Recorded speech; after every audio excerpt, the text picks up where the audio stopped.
الفكرة لا توقف، خلها تطلع إلى النور.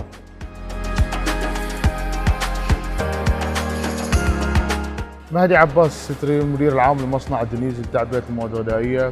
احنا بدينا في 2019 كشركة لتعبئة المواد الغذائية، وكان عندنا كذا براند اللي هو الأكفاء وبهارات أمي، أمينة، باوا. فسوينا كذا منتج من البهارات ومن الحبوب والبقوليات.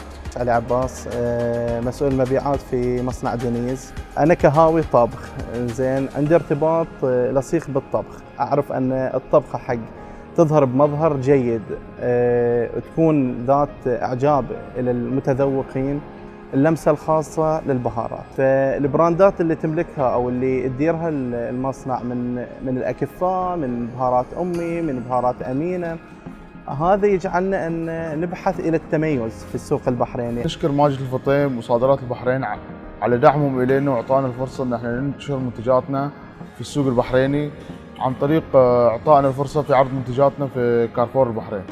فكر، خطط، نفذ، لا يهدالك بال إلا لما توصل للنور. ترى البحرين يقدر. وكل عام وانتم بخير.